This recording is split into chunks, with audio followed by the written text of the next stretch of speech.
నమస్తే, నేను మీ హరీష. విజయ్కు షాక్ ఇచ్చిన గవర్నర్. టీవీకేతో కాంగ్రెస్ పొత్తు. స్టాలిన్కు రజనీకాంత్ ఓదార్పు. ఢిల్లీలో సీఎం రేవంత్ బిజీ. పెట్టుబడులకు ఎస్ఐపిబి ఆమోదం. 51 మంది వైద్యులపై కొరడా.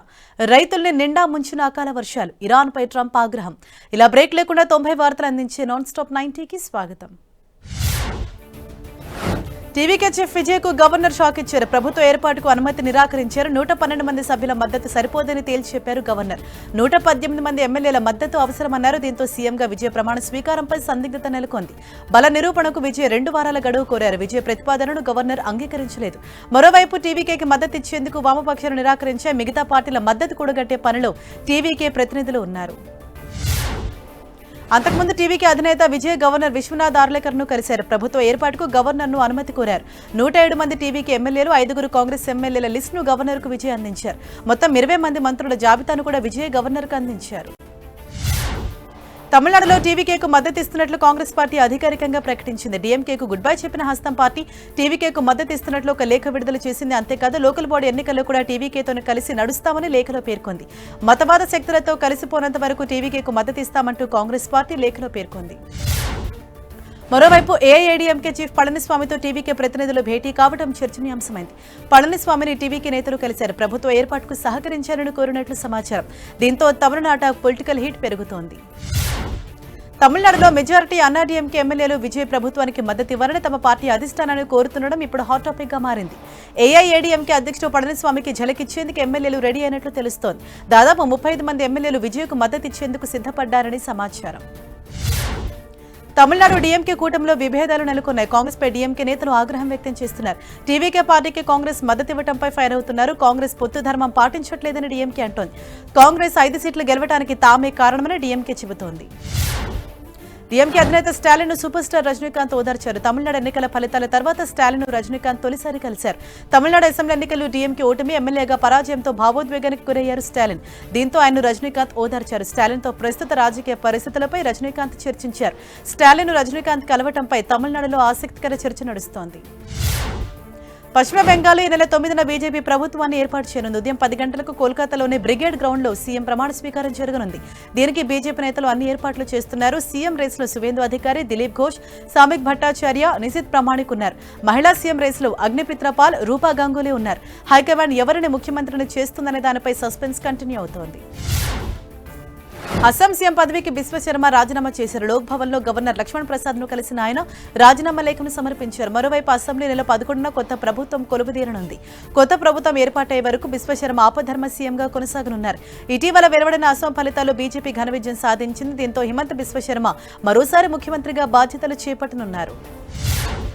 కేరళలో కొత్త ప్రభుత్వ ఏర్పాటుకు కాంగ్రెస్ నేతల మధ్య సంప్రదింపులు మొదలయ్యాయి. తమపై ప్రజలు తిరిగి నమ్మకం ఉంచారంటున్న పలువురు సీనియర్ నేతలు ముఖ్యమంత్రి పదవి కోసం ప్రయత్నాల్ని ముమ్మరం చేశారు. ముఖ్యమంత్రి పదవి రేసులో గత శాసనసభలో ప్రతిపక్ష నేతగా పనిచేసిన నాయకుడు రమేష్ చెన్నితాల, ఏఐసీసీ ప్రధాన కార్యదర్శి కేసీ వేణుగోపాల్ ఉన్నారు.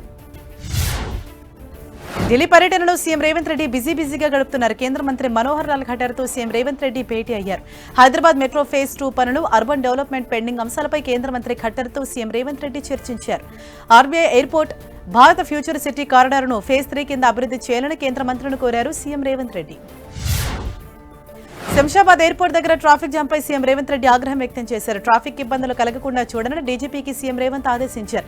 సీఎం కాన్వాయ్ కోసం ప్రజల పనులకు ఆటంకం కలిగించొద్దని, ఎదురుగా వచ్చే వాహనాలను కూడా ఆపి ఇబ్బంది పెట్టొద్దని సూచించారు సీఎం. నిర్లక్ష్యం వహించే అధికారులపై కఠిన చర్యలు తీసుకోవాలని రేవంత్ రెడ్డి ఆదేశించారు. తెలంగాణలో నామినేటెడ్ పదవుల పండుగ మళ్లీ మొదలైంది. పలు కార్పొరేషన్లకు టీపీసీసీ చీఫ్ మహేష్ కుమార్ గౌడ్ చైర్మన్లను ప్రకటించారు. మొత్తం 17 కార్పొరేషన్లకు చైర్మన్లు, 11 వైస్ చైర్మన్లను ప్రకటించారు. పలు కార్పొరేషన్లకు చైర్మన్లు నియమిస్తూ ప్రభుత్వం ఉత్తర్వులు జారీ చేసింది. ధాన్యం కొనుగోళ్లపై బీఆర్ఎస్ గోబల్స్ ప్రచారం చేస్తుందని మంత్రి ఉత్తమ్ కుమార్ రెడ్డి ఆగ్రహం వ్యక్తం చేశారు. దేశంలోనే అత్యధికంగా వరి పండిస్తున్న రాష్ట్రం తెలంగాణ అన్నారు. ఒక రబీ సీజన్లోనే 65 లక్షల ఎకరాలు 141 లక్షల మెట్రిక్ టన్నుల ధాన్యం దిగుబడి వచ్చిందని చెప్పారు. వీటిలో 90 లక్షల మెట్రిక్ టన్నులు రాష్ట్ర ప్రభుత్వం కొనుగోలు చేయాలని నిర్ణయించినట్లు తెలిపారు. తెలంగాణలో రైతులెవరూ అధైర్యపడద్దన్నారు మంత్రి శ్రీధర్ బాబు. మంతెనలో తడిసిన ధాన్యాన్ని పరిశీలించారు. అకాల వర్షంతో తీవ్ర నష్టం కలిగిందన్న మంత్రి నష్టపోయిన రైతులే ప్రభుత్వం ఆదుకుంటుందని భరోసా ఇచ్చారు. ధాన్యాన్ని మొత్తం ప్రభుత్వమే కొనుగోలు చేస్తుందని హామీ ఇచ్చారు. రాష్ట్రంలోని అన్ని జిల్లాల్లో పంట నష్టం జరిగిందన్న మంత్రి శ్రీధర్ బాబు నష్టపోయిన రైతులను ఆదుకుంటామన్నారు. వరంగల్లో బీఆర్ఎస్ రైతు సంగ్రామ సభలో తెలంగాణ సర్కారుపై కేటీఆర్ ఫైర్ అయ్యారు. రైతు డిక్లరేషన్ పేరుతో అన్నదాతలను కాంగ్రెస్ మోసం చేసిందని ఆరోపించారు. డిక్లరేషన్లు, గ్యారంటీ కార్డుల పేరుతో కాంగ్రెస్ నేతలు అబద్దాలు చెప్పారని, 100 రోజుల హామీలు అమలు చేస్తామని మోసం చేశారని విమర్శించారు. ఎకరానికి 15,000 రూపాయల రైతు భరోసా ఇస్తున్నారా అని ప్రశ్నించారు. ఢిల్లీ పర్యటనను తప్ప సీఎం రేవంత్ రెడ్డి చేసిందేమీ లేదన్నారు BRS working president KTR. Revanth regular CM కాదు, రెన్యువల్ సీఎం అని ఎద్దేవా చేశారు. ఒక్క ఊరిలో అయినా 100% రుణమాఫీ అయ్యిందా అని కేటీఆర్ ప్రశ్నించారు. ఒకవేళ నిరూపిస్తే తాను రాజకీయ సన్యాసం తీసుకుంటానని కేటీఆర్ సవాల్ విసిరారు. కేటీఆర్ వ్యాఖ్యలకు PCC chief Mahesh Kumar Goud counter ఇచ్చారు. కేటీఆర్ తన స్థాయి మర్చిపోయి మాట్లాడుతున్నారని విమర్శించారు. రాహుల్ గాంధీపై మాట్లాడే అర్హత కేటీఆర్ కు లేదన్నారు. తెలంగాణ ఉద్యమంలోకి కేటీఆర్ దొంగచాటుగా వచ్చారని ఫైర్ అయ్యారు మహేష్ గౌడ్. రాహుల్ గాంధీపై కేటీఆర్ ఇష్టం వచ్చినట్లు మాట్లాడడం సరికాదని, కేటీఆర్ బేషరతుగా క్షమాపణలు చెప్పారని మంత్రి పొన్నం ప్రభాకర్ డిమాండ్ చేశారు.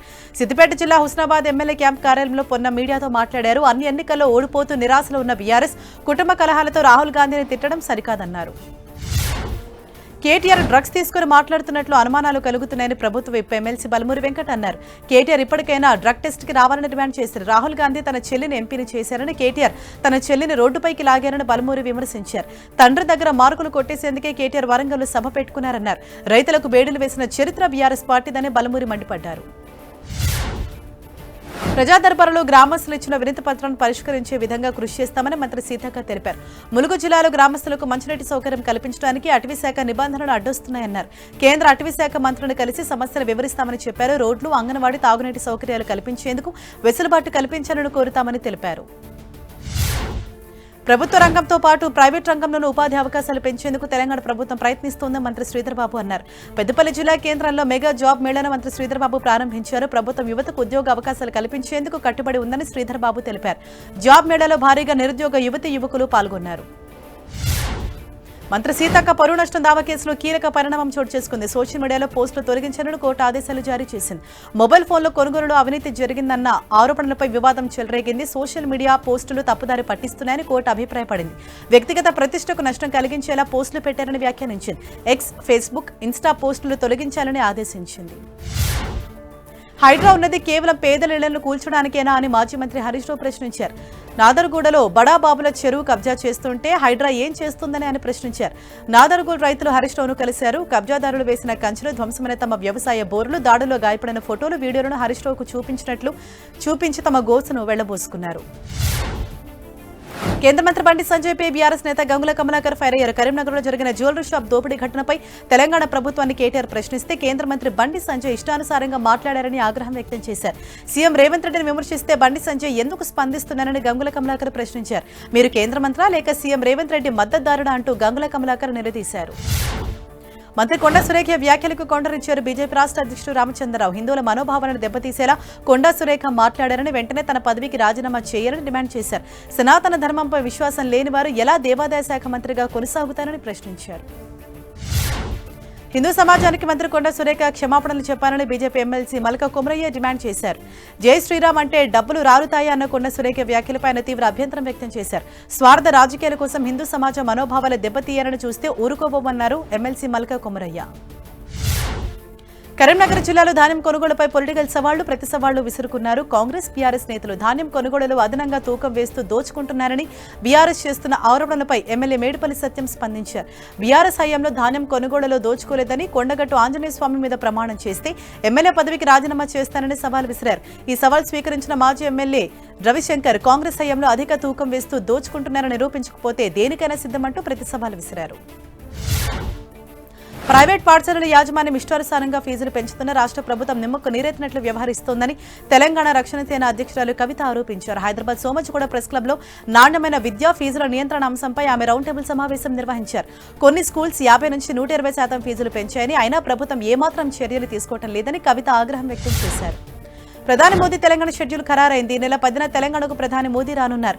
మధ్యాహ్నం 1:10 బెంగళూరు నుంచి హైదరాబాద్కు రానున్న మోదీ 2:20 బేగంపేట ఎయిర్పోర్టుకు చేరుకుంటారు. 2:30 గంటలకు బేగంపేట ఎయిర్పోర్ట్ దగ్గర ఏర్పాటు చేసిన వేదికపై ప్రధాని ప్రారంభోత్సవాలు, శంకుస్థాపనలు చేస్తారు. సాయంత్రం 5:30కి పరేడ్ గ్రౌండ్ సభకు వెళ్తారు. 6:30 వరకు బహిరంగ సభలో ఉంటారు.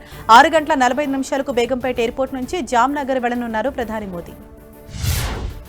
తెలంగాణ రాష్ట్ర భద్రతా సలహాదారుగా రిటైర్డ్ డీజీపీ శివధర్ రెడ్డి బాధ్యతలు చేపట్టారు. హైదరాబాద్లోని ఇంటిగ్రేటెడ్ కమాండ్ కంట్రోల్ సెంటర్లో శివధర్ రెడ్డి బాధ్యతలు తీసుకున్నారు. 3 సంవత్సరాల పాటు భద్రతా సలహాదారుగా శివధర్ రెడ్డి విధులు నిర్వహించనున్నారు. సీఎం చంద్రబాబు అధ్యక్షతన జరిగిన 17వ ఎస్ఐపిబి సమావేశం భారీ పెట్టుబడులను ఆకర్షించింది. రాష్ట్ర వ్యాప్తంగా 2 లక్షల కోట్ల రూపాయల పెట్టుబడులకు ఆమోదం తెలిపింది ఎస్ఐపిబి. విశాఖలో రిలయన్స్ సంస్థ 1,08,010 కోట్లతో డేటా సెంటర్ ఏర్పాటుకు ముందుకొచ్చింది. సత్యసాయి జిల్లాలో 51,000 కోట్లతో solar power plant, battery energy storage సిస్టమ్ను కూడా రిలయన్స్ సంస్థ ఏర్పాటు చేయనుంది.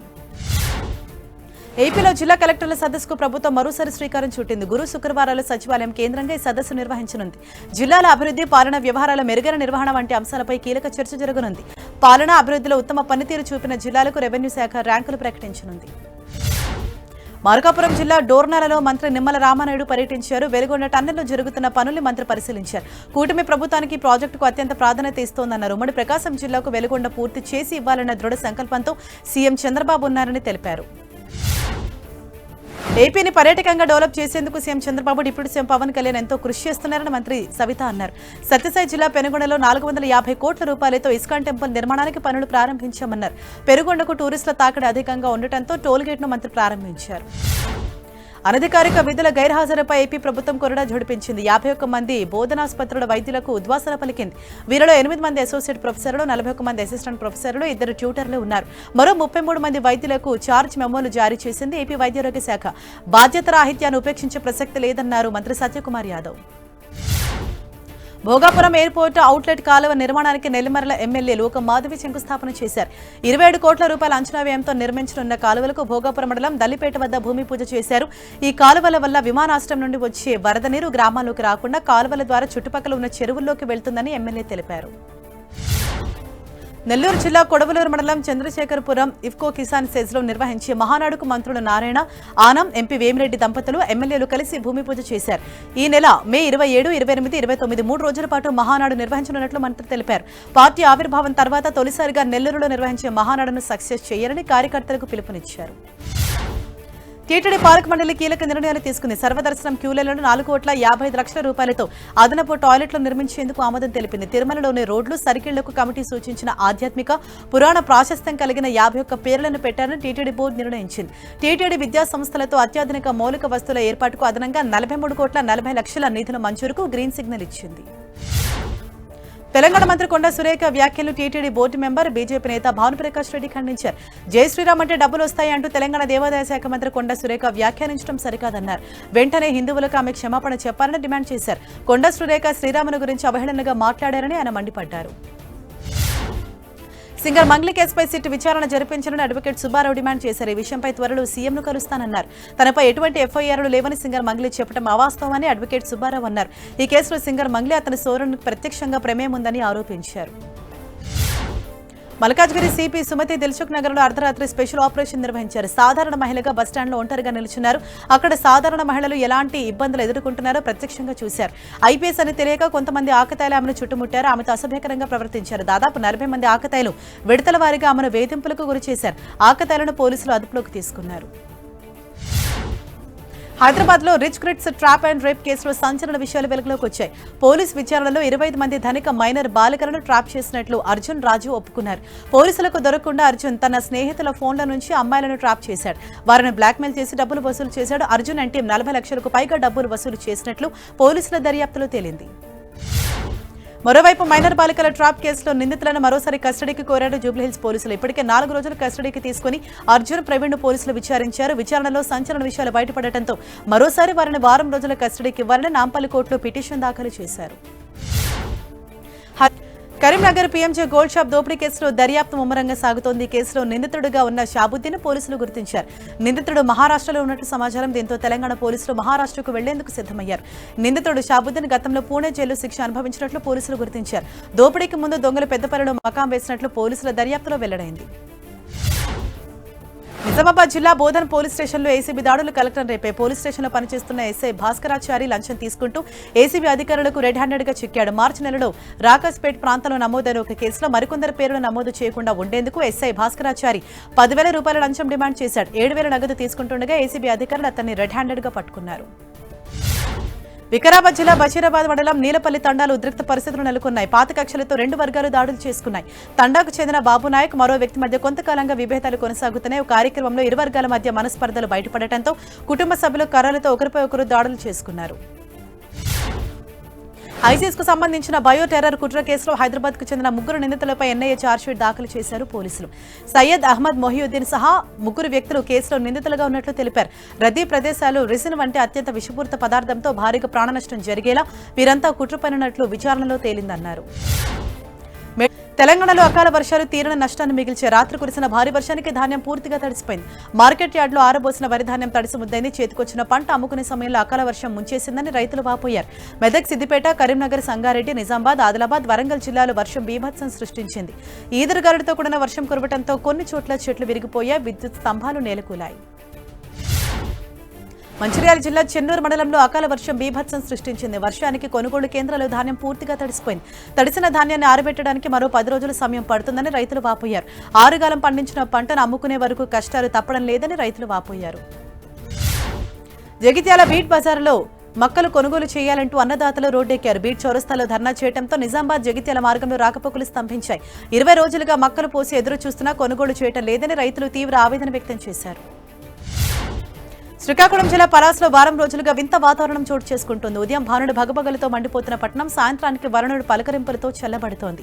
ఈ అకాల వర్షాలతో ఎండవేడి నుంచి ప్రజలకు ఉపశమనం కలుగుతున్నా రైతులు మాత్రం నష్టపోతున్నారు. జీడి, మామిడి తోటలోని పూత, కాయలు నేలరాలుతున్నాయి.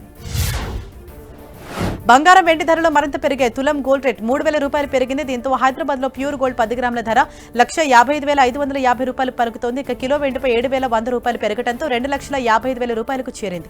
డాలర్ వీక్నెస్, మిడిల్ ఈస్ట్ లో శాంతి నెలకొనే అవకాశాలున్నాయనే ధీమాతో గోల్డ్, సిల్వర్ రేట్స్ కు మళ్లీ రేఖలు వచ్చాయి. ఒడిశాలోని భువనేశ్వర్లో భారీ అగ్ని ప్రమాదం జరిగింది. అపార్ట్మెంట్లో అగ్ని కీలలు ఎక్స్పర్ట్ అయి ప్రమాదంలో ముగ్గురు మృతి చెందారు. అగ్నిమాపక సిబ్బంది మంటలు అదుపు చేసే షార్ట్ సర్క్యూట్ కారణంగానే అగ్ని ప్రమాదం జరిగినట్లు తెలుస్తోంది. వియత్నాం అధ్యక్షుడు టో లామ్ 3 రోజుల పర్యటనలో భాగంగా భారత్ వచ్చారు. రాష్ట్రపతి భవన్కు చేరుకున్న వియత్నాం అధ్యక్షుడికి రాష్ట్రపతి ద్రౌపది ముర్ము, ప్రధాని మోదీ ఘన స్వాగతం పలికారు. అనంతరం టో లామ్, మోదీ ఇరు దేశాల ద్వైపాక్షిక సంబంధాలపై చర్చించారు. అలాగే ఈ సమావేశంలో పశ్చిమాసియా ఘర్షణలు, ప్రపంచ శాంతిపై చర్చించినట్లు తెలుస్తోంది. పంజాబ్ పేలుడుపై పోలీసులు దర్యాప్తు ముమ్మరం చేశారు. స్థలానికి చేరుకున్న ఫోరెన్సిక్ టీమ్, డిస్పోజబుల్ స్క్వాడ్ బృందాలు దర్యాప్తు చేపట్టాయి. బాంబ్ డిస్పోజబుల్ స్క్వాడ్, ఫోరెన్సిక్ నిపుణులు భారీ ఎత్తున పోలీసు బలగాలను అమృత్సర్, జలంధర్ ప్రాంతాలకు తరలించి ముమ్మరంగా గాలింపు చర్యలు చేపట్టారు. పేలుడు ప్రాంతానికి స్కూటర్ను ఎవరు తీసుకొచ్చారు, పేలుడు పదార్థం ఏంటి అన్న కోణంలో దర్యాప్తు చేస్తున్నారు. అమృత్సర్, జలంధర్లలో జరిగిన పేలుల ఘటనపై పంజాబ్ ముఖ్యమంత్రి భగవంత్ మాన్ సంచలన వ్యాఖ్యలు చేశారు. ఇది పంజాబ్ ఎన్నికల కోసం బీజేపీ చేస్తున్న పన్నాగమని ఆరోపించారు. రాష్ట్రంలో శాంతి భద్రతలకు భంగం కలిగించేందుకు కుట్ర చేస్తున్నారని ఆరోపించారు. పంజాబ్ ప్రజలు ఎల్లప్పుడూ శాంతిని కోరుకుంటారని తెలిపారు.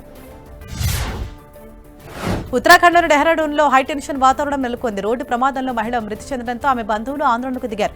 ప్రమాదానికి కారణమైన వారిని శిక్షించాలని డిమాండ్ చేశారు. అలాగే బాధిత మహిళా కుటుంబానికి న్యాయం చేయాలంటూ రోడ్డుపై బైఠాయించారు. దీంతో రోడ్డుపై భారీగా ట్రాఫిక్ జామ్ ఏర్పడి కాసేపు హైటెన్షన్ వాతావరణం నెలకొంది.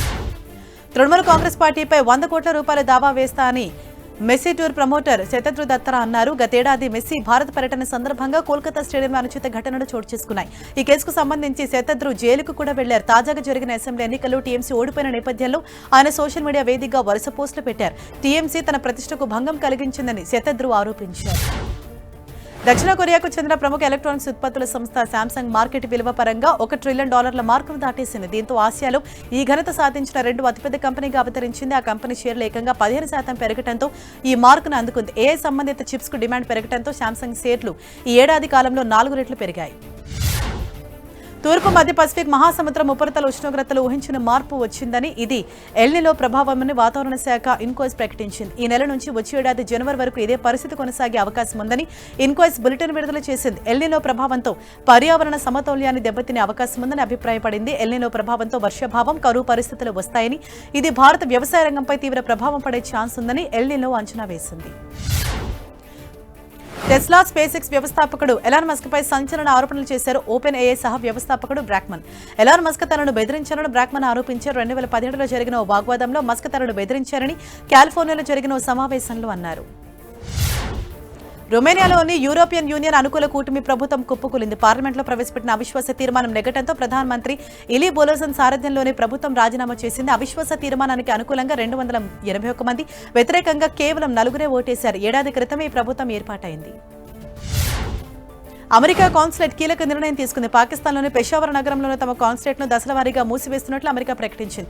దాని బాధ్యతలను ఆ దక్షిణాసియా దేశ రాజధాని ఇస్లామాబాద్లోని అమెరికా రాయబారి కార్యాలయానికి బదిలీ చేయనున్నారు. సిబ్బంది భద్రతా కారణాల దృష్ట్యా పెషావర్లోని కాన్సులేట్ను మూసివేసి కార్యకలాపాలను ఇస్లామాబాద్కు తరలించనున్నట్లు యుఎస్ కాన్సులేట్ తెలిపింది. అట్లాంటిక్ మహాసముద్రంలో ఓ క్రూయిజ్ నౌకలో అరుదైన వైరస్ కలకలం రేపింది. దాంతో అందులోని ప్రయాణికులు సముద్రంలో సహాయం కోసం ఎదురు చూస్తున్నారు. క్రూయిజ్ నౌకలోని వారంతా కేప్ వెర్డే తీరానికి సమీపంలో వేచి ఉన్నారు. వీరిలో ఇప్పటికే 3 ప్రయాణికులు మృతి చెందగా మరో 3 తీవ్ర అనారోగ్యానికి గురయ్యారు. ప్రయాణికులంతా ప్రాణ భయంతో బిక్కుబిక్కుమంటున్నారు. ఐపీఎల్ 2026 ఫైనల్ వేదిక ఖరారైంది. ఫైనల్ మ్యాచ్ కోసం అహ్మదాబాద్ మైదానాన్ని ఎంపిక చేశారు. బీసీసీఐ తాజాగా ఐపీఎల్ ప్లే ఆఫ్ షెడ్యూల్స్ ను ప్రకటించింది. మే 26న ధర్మశాలలో క్వాలిఫైర్ 1 నిర్వహించనున్నారు. మే 27న చండీగఢ్లో ఎలిమినేటర్ మ్యాచ్ జరగనుంది. ఇదే వేదికపై క్వాలిఫైర్ 2 నిర్వహించనున్నారు. ఇక మే 31న అహ్మదాబాద్లో నరేంద్ర మోదీ స్టేడియంలో ఫైనల్ మ్యాచ్ ఖరారు చేశారు. నేషనల్ ఓపెన్ ర్యాంకింగ్ టోర్నమెంట్తో తిరిగి మ్యాచ్ పైకి వచ్చేందుకు సిద్ధమవుతున్న భారత స్టార్ రెజ్లర్ వినేష్ ఫోగాట్కు ఐటీఐ షాక్ ఇచ్చింది.